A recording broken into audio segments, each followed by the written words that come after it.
ఏంటి మీది love marriage arranged marriage? Love marriage. Love marriage అలా చూసారండి అంటే ఆ రోజుల్లో లవ్ అంటే ఆ రోజుల్లోనా ఇదే. మరి అందుకే అప్పుడప్పుడు కొంచెం దేవదాస్ సినిమా ఎప్పుడు వచ్చింది? దేవదాస్ సినిమా ఎప్పుడు నా వచ్చింది చిన్నప్పుడే వచ్చింది కదా? మరి ఆ రోజుల్లోనే ప్రేమ ఉన్నప్పుడు ఏ 20 ఏళ్ళు 25 ఏళ్ళ సరే క్రితం అండి, ఉండకూడదా? 25 ఏళ్ళు ఓకే. అప్పుడు ఫస్ట్ ఇంట్లో ఎలా ఒప్పుకున్నారా ఏంటి పరిస్థితి? ఇంట్లో మా అమ్మ నాన్న ఏంటంటే కొద్దిగా ఈడు మొండి అనేది ఫుల్ ఫస్ట్ తెలుసు. లేదండి, నేను అంత మొండేదనే కాదు.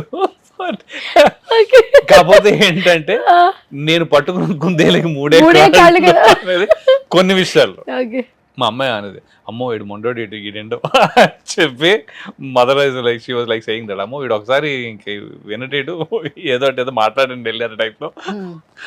But ya point is that కి it was very smooth, it was not a problem at all.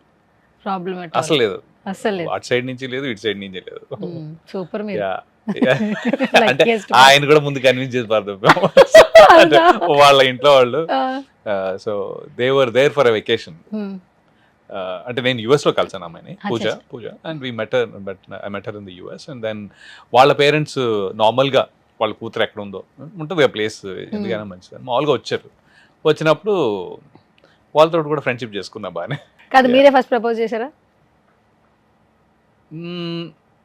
Propose వెరైటీగా చేసాం, అంటే మనం కలిసి ఉందాం అంట, కలిసి ఉంటాం ఏంటి అదే అలా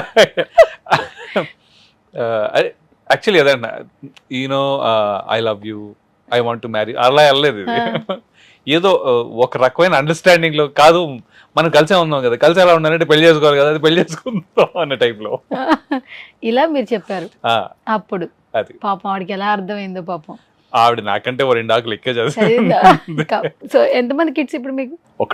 ఒక్కడే. ఇప్పుడు ఏం చదువుతున్నాడు? అండర్ గ్రాడ్ చేస్తున్నాడు, బీబీఏ. రాసుకోండి, బీబీఏ చదువుతున్నటువంటి అబ్బాయి ఉన్నాడు. మెల్లిగా వాడిని రానివ్వండి. ఓకే, మీ అబ్బాయి పేరేంటి? ఆదిత్య. Aditya, nice name. మీరు చేసిన ఫిలిం అన్నిటిలో ఈ క్యారెక్టర్ బాగా నచ్చింది నాన్న, నేను బాగా సర్ప్రైజ్ అయ్యాను నాన్న అని చెప్పింది విషయం చెప్పనా? నా సినిమాలు చూడరు అస్సలు. తను గానీ పూజ గానీ they both actually do not watch my movies. I think one of the reasons he doesn't see it also is because of that. ఎందుకంటే మనం అన్ని నెగిటివ్ రోల్లో చేసాం, ఫీడ్బ్యాక్ ఏమొస్తుంది. ఐ థింక్ రాఖీ వాడు చూడాల బికాస్ ఆఫ్ నా వల్ల రాఖీ చూడలేదు అనుకుంటా. ఆ సినిమా చూసిన ప్రతి ఒక్కరి ఇంట్లో మిమ్మల్ని ఎట్లా వచ్చి కొట్టాలనే ఫీలింగ్ అందరికీ ఉంటుంది.